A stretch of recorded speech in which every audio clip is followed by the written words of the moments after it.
हर रोज एक नई कहानी देखने के लिए चैनल को सब्सक्राइब करें और बेल आइकन दबाना ना भूलें। निहारिका अपनी माँ शीला और पिता कैलाश की एक लौती संतान थी, इसीलिए वो दोनों हमेशा अपनी बेटी को खुश देखना चाहते थे। इसी के चलते एक शाम निहारिका अपने बॉयफ्रेंड मयंक के बारे में बताते हुए अपने माता पिता से कहती है, पापा, मैं एक लड़के से बेहद प्यार करती हूँ और उसी से शादी करना चाहती हूँ। प्लीज आप उसके लिए मान जाओ। आप एक बार उससे मिल लो, उसे देख लो और कोई मौका नहीं मिलेगा उसे नापसंद करने का। हमें बोलने का मौका दिए बिना ही तुमने सब बोल दिया। अरे बेटा, हमने हमेशा तेरी खुशियों को प्रायोरिटी दिया है और हमें ये भी पता है कि तुम बहुत समझदार हो। हाँ, इसलिए तुमने अगर किसी लड़के को चुना है तो जरूर उसमें कोई बात होगी, इसलिए तुम एक बार उसे घर बुलाओ। हम अच्छे से उससे बात करते हैं, जानते हैं कि लड़का कैसा है, परिवार कैसा है। हाँ, और सब ठीक रहा तो हमको कोई दिक्कत नहीं है अपनी बेटी का हाथ देने में। ओ माँ पापा, आप कितने अच्छे हो। चलो मैं जल्दी से मयंक को बता के आती हूँ। निहारिका अपने माता पिता से बात करने के बाद मयंक से मिलने जाती है, जहाँ वो एक कैफे में मयंक से गले मिलकर खुशी से झूमते हुए उसे बताती है, मयंक, मयंक, आज मैं बहुत खुश हूँ। मैंने माँ पापा से बात कर ली है, वो तुमसे मिलने के लिए मान गए हैं। अरे वाह, चलो फिर अब बारात के स्वागत की तैयारी करना। वो सब कुछ बाद में, पहले तुम मेरे माँ पापा से तो मिल लो, उन्हें इम्प्रेस करो, फिर मिलेगी तुमको ये लड़की। इम्प्रेस? अरे फिदा है मेरे पर। क्या बोल रहे हो मुंह मुंह में? यही कि ऐसा इम्प्रेस करूंगा कि तुम्हारी जगह तुम्हारी मम्मी तैयार हो जाएंगी मेरे से शादी करने के लिए। हा हा हा हा, वेरी फनी। चलो अब कॉफी ऑर्डर करते हैं। कुछ देर मयंक के साथ बातें करके और कॉफी पीकर अपने घर आती है और अगले दिन मयंक घर आने को था, जिसके लिए निहारिका की माँ अच्छे से सब तैयारी करवाने के बाद खुद भी बहुत अच्छे से तैयार होकर नीचे हॉल में आती है और उसको देखकर कैलाश कहता है, अरे मोहतरमा, आप क्यों इतना सज धज के आ गई? आपकी बेटी का बॉयफ्रेंड आ रहा है, आपका नहीं। आप भी ना, मेरा होने वाला दामाद घर आ रहा है तो उसकी सास क्या ऐसे ही साधारण बन के बैठी रहेगी? इतने में ही निहारिका तैयार होकर नीचे आती है और अपनी माँ को देखकर कहती है, अरे वाह माँ, आज तो आप मेरी माँ की जगह बड़ी बहन लग रही है। इतना श्रृंगार किस लिए? दामाद को पटाने का इरादा है क्या? दामाद तो पहले ही पटा हुआ है तुमसे।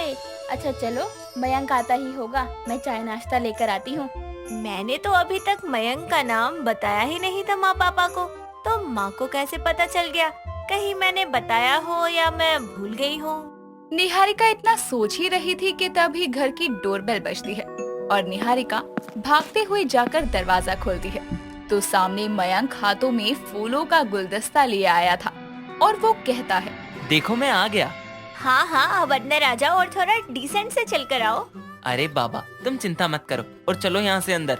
निहारिका मयंक को लेकर अंदर आती है और अपने माँ बाबा को मयंक के बारे में परिचय देते हुए बताती है, माँ पापा, ये मयंक है। मयंक, ये मेरी मम्मी, ये मेरे पापा। बैठो बेटा। मयंक और कैलाश बैठकर बातें करने लगते हैं।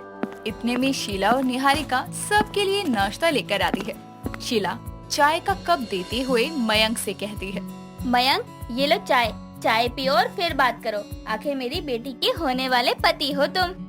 वाह माँ, आपकी तरफ से मयंक पास है। अब बचे पापा। पापा आप बताओ, आपका क्या फैसला है? बेटा, मेरा फैसला है कि हमें जल्दी ही मयंक के घर वालों से मिल लेना चाहिए। कैलाश की भी हाँ सुनकर निहारिका बहुत खुश थी और मयंक की फैमिली से बातचीत करके वो रिश्ता पक्का कर देते हैं। अब कुछ ही समय में दोनों की शादी हो जाती है। शादी वाले दिन जब निहारिका विदा होने के वक्त अपनी माँ शीला के गले लगकर रो रही थी तो ये देखकर मयंक कहता है, निहारिका, मैं तुम्हारी आंखों में आंसू नहीं देख सकता, इसीलिए क्या हम ये विदाई कल कर लें? कम से कम एक रात और निहारिका अपने माता पिता के साथ रह लेगी। प्लीज माँ। मयंक की बात सुनकर उसकी माँ साधना कहती है, ऐसा नहीं होता है मयंक, विदाई तो हर लड़की की होती है और कल भी तो जाएगी ना निहारिका अपने ससुराल, तो आज क्यों नहीं? हाँ माँ जी सही कह रही हैं। आप मेरी चिंता मत करिए, मैं ठीक हूँ। ऐसे कैसे ना करूं? तुम मेरी पत्नी हो और माँ प्लीज, आज की रात की बात है, मैं कल सुबह निहारिका को लेकर आ जाऊंगा। मयंक के मनाने पर उसकी माँ मान जाती है और बिना दुल्हन लिए अपने घर चली जाती है। अब उस रात मयंक अपने ससुराल में ही रुकता है, जहाँ रात के समय शीला उनके कमरे में दूध का ग्लास लिए आती है और कहती है, अरे तुम दोनों अभी तक सोए नहीं? मम्मी जी, आप नहीं आई थी तो हम कैसे सो जाते। मेरा मतलब आज मैंने निहारिका को आपके साथ रहने के लिए ही यहीं रोका है, तो इसीलिए आज आप इसके साथ सो जाओ। मैं आपके कमरे में पापा के साथ सो जाता हूँ। अच्छा दामाद जी, आपका दिल तो बहुत बड़ा है। चलिए फिर मैं आपको अपना कमरा दिखा देती हूँ। निहारिका तुम आराम करो, मैं अभी आती हूँ। शीला मयंक को अपने कमरे की तरफ लेकर जा ही रही थी कि तभी एक खाली कमरे में शीला को खींचकर वो ले जाता है और वहाँ वो उससे कहता है, और कितना इंतजार करना पड़ेगा मुझे, तुमको सामने देखकर खुद पर कंट्रोल नहीं होता। अरे अरे ये क्या कर रहे हो? तुम्हारे ससुर जी देख लेंगे। दामाद जी हटो। शीला के इतना बोलते ही उस कमरे में किसी के आने की आहट होती है। ये देखकर शीला मयंक को खुद से दूर करके कहती है, ये देखिए दामाद जी, ये कमरा हमने आपके और निहारिका के होने वाले बच्चे के लिए रखा है। जब भी आप उनके साथ हमारे घर आएंगे तो वो यहाँ रुकेंगे। शीला के इतने बोलते ही कैलाश वहाँ आकर कहता है, अरे भाग्यवान, दामाद जी को आज ही सब बता दोगी, उनको आराम करने दो। चलिए दामाद जी, मैं निहारिका के कमरे तक आपको छोड़ कर आऊँ। नहीं, ये आज आपके साथ सोएंगे। निहारिका अपनी माँ के साथ सोएगी। शीला कैलाश संग मयंक को भेजकर निहारिका के साथ सोने चली जाती है। अगले दिन मयंक निहारिका को उसके ससुराल लेकर जाता है, जहाँ साधना अपनी बहू की आरती उतारकर उसका स्वागत करते हुए कहती है, बहू अब आ गई हो तो तुमको जाने नहीं दूंगी अब तुम्हारे मायके। माँ जी आप चिंता मत करिए, मैं भी बार बार अपने मायके नहीं जाऊंगी। मुझे मेरी जिम्मेदारियों का अच्छे से पता है, जो मेरी इस घर की तरफ बनती है। बस मुझे अपनी बहू से यही उम्मीद थी। चलो अब अंदर आओ। तुम मायके नहीं जाओगी तो मैं शीला से कैसे मिलूंगा? मायके तो मैं तुमको हर दूसरे दिन लेकर जाऊंगा। निहारिका को ससुराल में आए 1 हफ्ता हो चुका था और अब वो अपने ससुराल में अच्छे से ढल गई थी। लेकिन 1 हफ्ते बाद ही एक शाम जब साधना और निहारिका हॉल में बैठकर टीवी देख रहे थे, तब मयंक आता है और वहाँ आकर निहारिका से कहता है, निहारिका, तुमको मायके की याद आती होगी ना? सच कहूँ तो बिल्कुल नहीं। माँ जी मुझे इतना प्यार देती है ना कि माँ की कमी महसूस ही नहीं होती। बाकी जब कभी मुझे याद आ जाता है तो वीडियो कॉल कर लेती हूँ। वीडियो कॉल से क्या होगा? चलो मैं तुमको तुम्हारे मायके ले चलूं। अरे लेकिन क्यों? मुझे नहीं जाना, और अभी तो 1 हफ्ता हुआ है शादी को। मायके के चक्कर लगाते घूमूं क्या? सही कहा बहू ने। अरे जब उसको नहीं जाना तो तू जबरदस्ती क्यों कर रहा है? अरे सासू माँ का फोन आया था कि उनको निहारिका से मिलना है। रो पड़ी थी वो कॉल पर।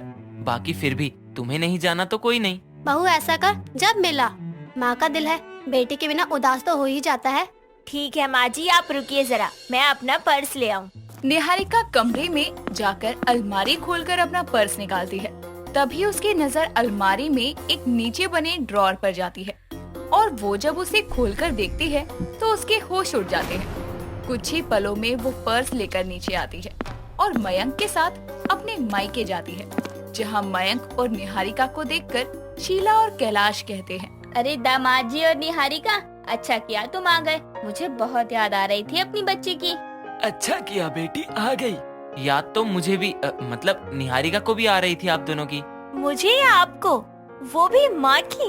अच्छा जी, अब सास दामाद का रिश्ता इतना गहरा हो गया कि बेटी से ज्यादा दामाद जी उसकी माँ को याद करते हैं। हाँ पापा करेंगे ही याद, माँ को मुझसे पहले से जो जानते हैं। इतना बोलकर निहारिका मयंक और शीला की वो सारी फोटोज हवा में उड़ाती है जो उसे अपने ससुराल में मयंक की अलमारी से मिली थी। कैलाश अपने दामाद और अपनी पत्नी की साथ में तस्वीरें देखकर हैरान था, तो वहीं शीला ये सब देखकर घबराते हुए कहती है, ये सब? ए जी मेरी बात सुनिए। क्या सुने पापा माँ? अरे क्यों किया आपने ऐसा? आपका और मयंक का पहले से रिश्ता था। आपने पापा को तो धोखा दिया ही दिया, साथ ही अपनी सगी बेटी को भी नहीं छोड़ा।